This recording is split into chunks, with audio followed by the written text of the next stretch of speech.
Bonjour. Donc effectivement, comme le disait M. de Molder, je représente ici le Césaire de Bretagne. Tu m'entends pas? Si? Oui. Donc le Césaire, Conseil économique, social et environnemental de la région Bretagne, et qui est donc la deuxième assemblée de la région, et qui, à ce titre, dispose, ce n'est pas le cas de tous les Césaires d'ailleurs en France, d'une section prospective chargée, en général à la demande du Conseil régional et toujours pour l'aire régionale, d'initier des démarches prospectives dans divers domaines. D'ailleurs, je vais vous en montrer quelques-uns. Donc, la section est composée de 24 membres, 16 membres du Césaire et 8 personnalités extérieures. Et c'est nous qui faisons cette démarche prospective, cette section. Alors, c'est un peu particulier. Il s'agit de la société civile, c'est-à-dire que nous ne sommes pas des spécialistes de tel ou tel domaine. Nous sommes saisis par le Conseil régional, c'était le cas par exemple sur la prospective de l'eau, pour réfléchir ensemble à ce que peut être, par exemple, l'organisation, la gestion de l'eau à un horizon donné. Là, on s'était donné 2040. On a quand même des personnalités extérieures qui, elles, sont en général des experts, pas forcément du domaine, mais par exemple des universitaires, des industriels qui travaillent sur tel ou tel domaine. Donc voilà, quels sont nos objectifs? Promouvoir l'analyse prospective, je viens de le dire. Élargir l'horizon temporel. Donc là, on élargit un petit peu. Ensuite, je pense qu'on va recadrer.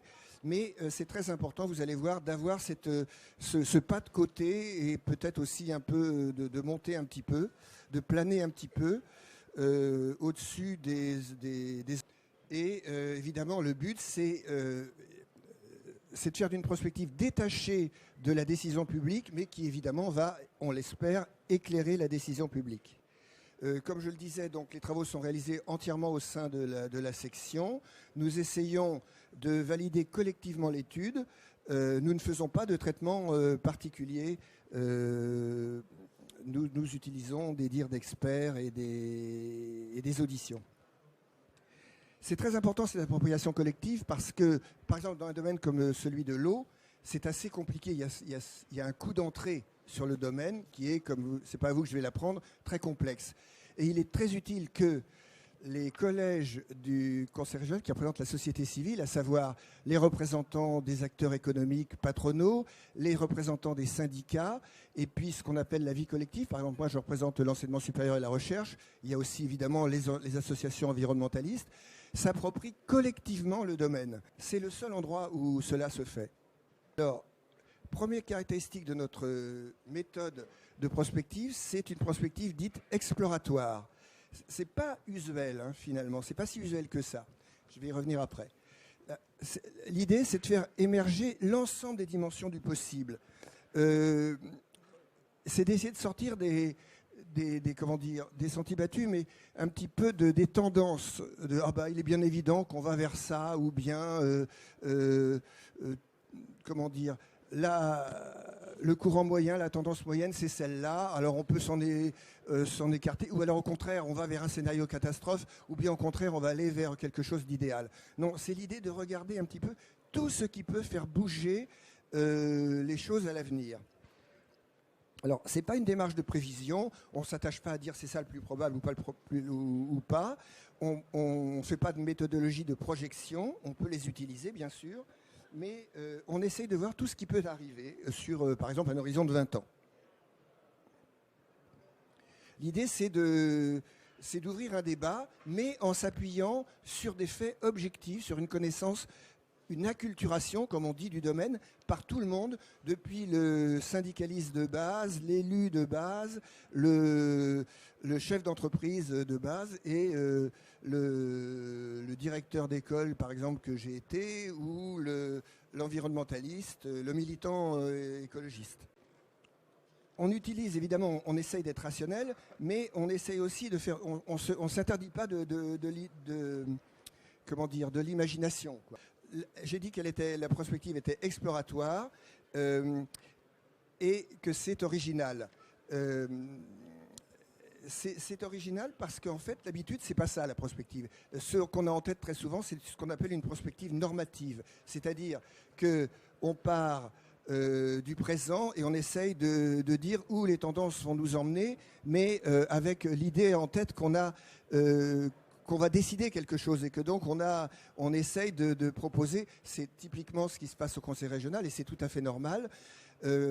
Quand j'ai fait les prospectives sur la transition énergétique et climatique, nous avions 4 scénarios. Le Conseil régional, mes interlocuteurs au Conseil régional m'ont dit « Ah ben, je vais prendre un peu des 4 scénarios. » Mais c'est très bien. S'ils trouvent leur bonheur en prenant un peu des 4 scénarios, c'est parfait. Mais nous faisons 4 scénarios.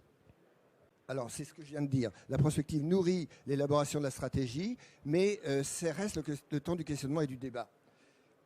Alors, je rentre un peu plus dans le détail. L'étape 1, c'est la rédaction du cahier des charges. Bon, je ne vais pas insister là-dessus. L'étape 2, c'est très important, c'est la réalisation d'un état des lieux précis, approfondi et partagé.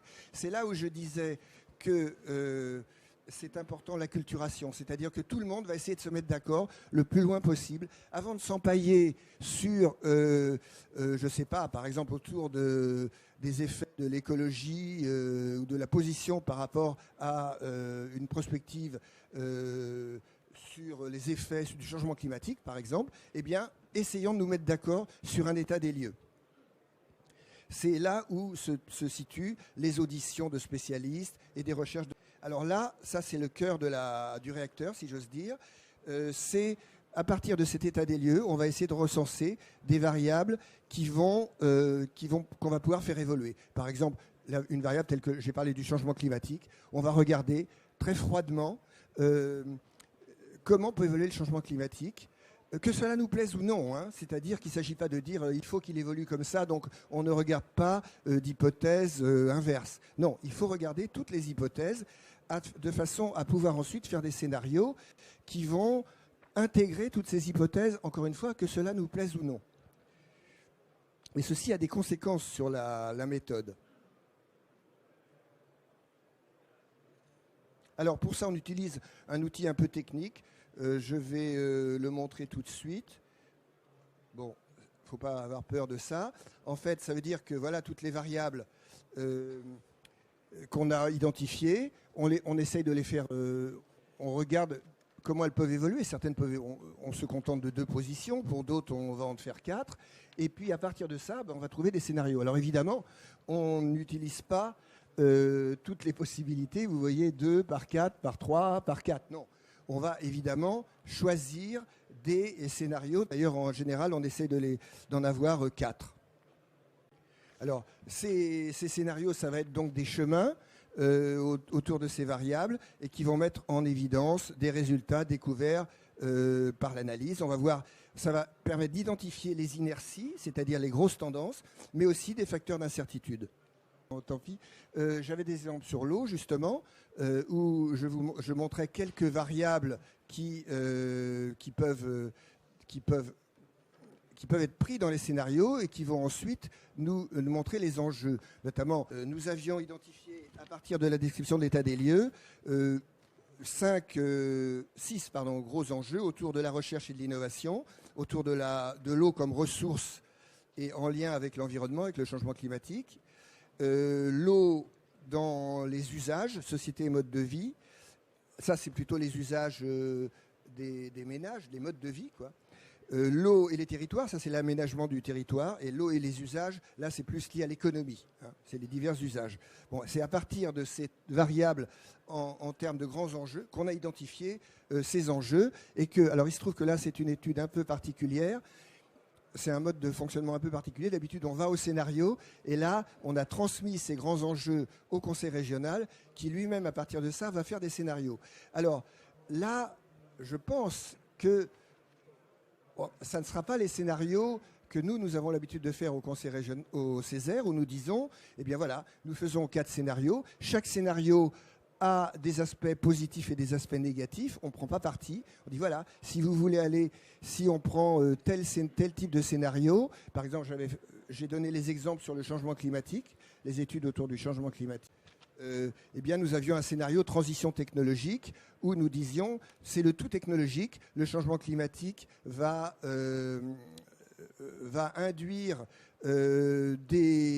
on va essayer de lutter contre le changement climatique grâce à la technique. Ça, c'est un des scénarios.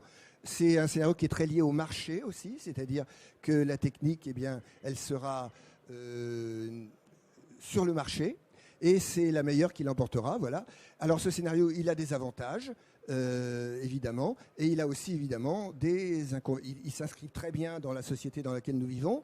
Maintenant, il a des inconvénients, c'est-à-dire que d'abord, il est inégalitaire. Il faut avoir les moyens de se payer la technologie.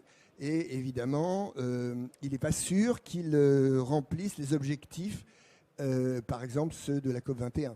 Et puis, il y a des scénarios, au contraire, aux transitions négociées, où on essaye d'avancer petit à petit. Alors, quand j'ai présenté ça à Dominique Ramard, par exemple, l'élu qui était en charge à cette époque-là de ces questions, il m'a dit c'est très bien, c'est ce scénario qu'on va prendre. Et bien, je lui ai dit oui, manque de chance, ce scénario, il est beaucoup trop lent. Il ne remplit pas les objectifs de la COP21. Il ne garantit pas qu'on va être, qu'on va pas, par exemple, dépasser les 2 degrés ou la limite de gaz à effet de serre qui était fixée dans le schéma régional climat et énergie. Vous voyez, à chaque fois, il y a du pour et du contre. Alors, il y a un scénario, un seul, qui remplit bien les objectifs de la COP21 et qui permet en Bretagne de diminuer les gaz à effet de serre. C'est le scénario transition dirigée. Oui, mais manque de chance, ce scénario, il est très directif, très dirigiste. Alors, est-il applicable? Vous voyez, à chaque fois, on présente des scénarios qui peuvent avoir du pour et du contre. On verra avec le Conseil régional, puisque il y a un retour de ces scénarios vers le Césaire. Il y aura une discussion, j'espère, fructueuse qui s'établira, où on aura cette discussion autour des scénarios de l'eau à l'horizon 2040, à partir des enjeux qu'on a identifiés. Voilà. Alors c'est plutôt un complément d'infos, puisque je fais partie aussi du Conseil économique et social et du groupe de travail prospective. L'intérêt du travail en prospective, c'est que sur des problématiques qui peuvent être soit compliquées, soit, je dirais, polémiques dans l'actualité, le fait de travailler en prospective diminue les tensions et permet de travailler, je dirais, en travaillant sur une hypothèse de moyen à long terme, d'être moins sur la posture, on va dire. Voilà. Donc ça, c'est très important. Et le deuxième élément important, c'est aussi que ça permet aussi de permettre à des gens qui ne sont pas forcément je dirais, des spécialistes du domaine, par toute la première partie d'information et de formation, d'accéder à un niveau de compréhension d'un domaine sur lequel ils n'étaient pas du tout positionnés. Nous, on dit un ticket d'entrée, qui parfois, en fonction des sujets, peut être un peu haut, un peu élevé. Mais si on ne l'avait pas fait en prospective, ces personnes-là ne se seraient jamais intéressées, n'auraient jamais accédé à ce niveau d'information et de formation. Voilà. J'aurais peut-être une question, puisque le Césaire a fait plusieurs démarches prospectives dans différentes thématiques. Généralement, quel est le temps, puisque vous êtes sur des commandes quand même, oui. Voilà, donc quel est le temps nécessaire Oui, alors évidemment, ça c'est c'est un peu le point, je dirais le point faible. Le Césaire, on n'est pas évidemment un centre d'études. Nous sommes des élus de nos organisations respectives. Donc, le mode de travail, c'est de se réunir. Le groupe, la section se réunit une fois par mois. Et alors, en général, ça dure... Là, on l'a fait en 1 an. Bon. On se réunit une fois par mois et puis on a une petite équipe autour de 2 rapporteurs, du président et puis d'une chargée de mission du Césaire qui tient la plume. Et donc voilà, on se réunit tous les mois, on avance comme ça avec les auditions, comme je l'ai dit, puis après un temps de travail en commun. Et sur une étude comme l'étude sur le changement énergétique et climatique, enfin la transition énergétique et climatique, on a travaillé autour d'1 an et demi, je crois. Oui, ça c'est un peu long, mais on travaille sur le long terme. On est à 2040, 2050, donc c'est pas Voilà, on est capable de travailler un peu plus vite sur des études plus précises et qui sont à moins long terme. Par exemple, sur le Brexit, il y a une étude a été faite en moins de 3 mois, je crois. Mais dans ce cas-là, on n'était pas dans la prospective proprement dit. Si on applique la méthode que je viens de décrire, là, compte tenu de nos contraintes, qui est qu'on se réunit une fois par mois seulement, que tous ces gens qui sont là ont des obligations et des occupations par ailleurs, et en plus ce sont souvent des doubles obligations, parce qu'ils sont souvent par exemple salariés ou chefs d'entreprise et militants associatifs, représentants de leurs organisations patronales ou syndicales, eh bien on ne peut pas faire plus, on ne peut pas aller plus vite. Mais ça donne au moins le temps long aussi pour nous, et c'est un temps de réflexion, comme le disait Marie-Pascale, où on voit, moi je l'ai observé, ça fait maintenant plus de 2 ans que je préside cette section, et j'observe les gens qui peu à peu s'ouvrent et changent leur manière de voir, qui a priori est plus fermée, quoi, et qui devient plus ouverte au fur et à mesure du travail. Je vais vous poser une question, parce que j'ai lu votre rapport sur l'eau en 2040, et en introduction, vous le présentez ici comme un élément de prospective, et dans l'introduction de votre rapport, vous dites que ce n'est pas de la prospective, vous dites que vous avez juste cherché à faire émerger les variables du problème. Oui. Alors, est-ce que vous pouvez me préciser un petit peu pourquoi vous dites dans votre rapport que ce n'est pas de la prospective, et là, vous présentez un peu ça comme une démarche prospective, donc ce n'est pas toujours facile de s'y retrouver. C'est pas exactement ça qu'on dit. On dit qu'on n'a pas pu aller jusqu'au bout de la démarche prospective, parce que c'est ce que j'ai expliqué. Là, c'est une saisine un peu particulière qu'on a acceptée quand même parce qu'on souhaite au Césaire être dans le processus d'aide à la décision et d'apporter le plus possible de l'aide au Conseil régional. Et donc le Conseil régional nous a dit, on veut faire des scénarios, c'est dans le cadre du plan breton sur l'eau, donc on n'a pas de raison de se mettre en travers ou à côté de cette démarche. Et dans cette démarche, le Conseil régional a souhaité élaborer lui-même des scénarios et nous a fait une commande juste en amont de la prospective. Ce n'est pas la prospective dans la mesure où on est en amont de la prospective parce qu'on n'est pas allé jusqu'au scénario. Oui, bonjour. Quand vous faites justement le choix des scénarios et des différentes étapes, comment est-ce que vous gérez les interactions qu'il peut y avoir entre des étapes dans les résultats pour pouvoir arriver à vos résultats ? Parce que vous faites des hypothèses individuelles sur chacun des items, donc augmentation de la pluie ou moins de pluie ou plus de pluie, ou autant de pluie. Mais comment est-ce que ça, du coup, vous le faites interagir avec les autres items qui sont... C'est ça, c'est le schéma que j'ai montré là un peu rapidement. Vous savez, vous avez tous les items. Bon, on ne peut pas faire 350 scénarios. Il faut trouver des lignes directrices un petit peu de ces diverses variables. Et en gros, malgré tout, c'est à partir d'enjeux. On regarde les grands enjeux, je les ai montrés pour l'eau, là. Et c'est à partir de ces grands enjeux qu'on sélectionne les variables qu'on va appeler les variables déterminantes. On ne les garde pas toutes. Marie-Pascale ? Oui, je voulais juste compléter, c'est-à-dire qu'à partir d'une variable, donc on va faire varier, plus de pluie, moins de pluie, ça part d'une audition. C'est-à-dire qu'on ne peut construire nos scénarios et nos variables que parce qu'on a rencontré les spécialistes de l'art, je dirais, on va dire, pour chacune des variables. C'est-à-dire que, par exemple, sur l'eau, je ne sais plus combien on a rencontré, mais peut-être une trentaine, non, on a un peu moins là, parce que comment il fallait aller vite, mais au moins une trentaine de personnes, chacun dans leur domaine. Voilà. Et c'est à partir de leurs données que nous, on bâtit des variables. Et on les questionne sur, est-ce que si on fait varier, pour vous, quelle est l'importance, quel est l'enjeu, quelle amplitude de variation, etc. Donc on les questionne.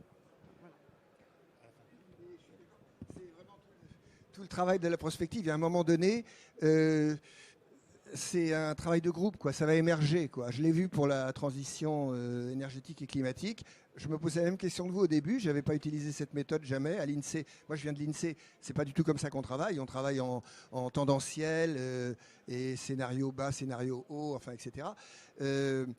Là, c'est pas du tout ça. On met toutes les variables sur la table.